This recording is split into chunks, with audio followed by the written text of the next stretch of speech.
Hi friends, Friday evening பௌர்ணமிக்கு கோயிலுக்கு போகலாம் அப்படின்னு சொல்லிட்டு சாரீ எல்லாம் கட்டிட்டு ரெடி ஆகியாச்சு. சரி, கையோட பால் காய வச்சுட்டு கொஞ்சம் ஸ்நாக்ஸ்க்கு கார்ன் வேக வச்சுட்டு கோயிலுக்கு போகலாம் அப்படின்னு சொல்லி பிளான் பண்ணியிருந்தேன். வந்ததும் பால் கொடுத்து தம்பி பாப்பா ரெண்டு பேரும் தூங்க வச்சிடலாம் அப்படின்னு சொல்லிட்டு ஃபஸ்ட்டு வந்து பால் தான் காய வச்சுட்டு இருந்தேன். எனக்கு இந்த சாரீ எப்படி இருக்குதுன்னு சொல்லி மறக்காமல் கமெண்ட் பண்ணுங்கள்.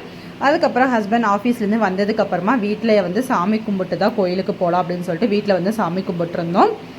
அவங்க வரக்கு கொஞ்சம் லேட் ஆகிடுச்சு. சரி, வந்ததுக்கப்புறம் சாமி கும்பிட்டு அப்படியே கோயிலுக்கு கிளம்பிட்டோம். கொஞ்சம் சீக்கிரமாக போயிட்டு வந்தாலாம் அப்படின்னு சொல்லிட்டு தான் போயிருந்தோம்.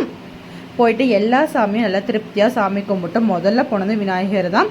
இங்கே வந்து சிவனுக்கு வந்து பார்த்திங்கன்னா கீழே வந்து நெய் விளக்கெல்லாம் நிறைய கீழே இப்போ வந்து பாக்கு மட்டியில் நெய் விளக்கு பழம் எல்லாம் வச்சு சாமி கும்பிட்டுருந்தாங்க. ரொம்பவே டிஃப்ரெண்ட்டாக இருந்துச்சு அது பார்க்குறப்ப. இதுதான் ஃபர்ஸ்ட் டைம் நாங்கள் இந்த மாதிரி பார்க்குறது. அதுக்கப்புறம் நல்லா திருப்தியாக சாமி கும்பிட்டு ரிட்டன் வீட்டுக்கு வரப்போ காரப்பொரி மட்டும் வாங்கிட்டு வரலாம் அப்படின்னு சொல்லிட்டு பொரி வாங்கிட்டு அப்படியே ரிட்டன் வீட்டுக்கு வந்தாச்சு. நம்ம வீடு தான் ஃபர்ஸ்ட் டைம் பார்க்குறேன். சப்ஸ்கிரைப் பண்ணி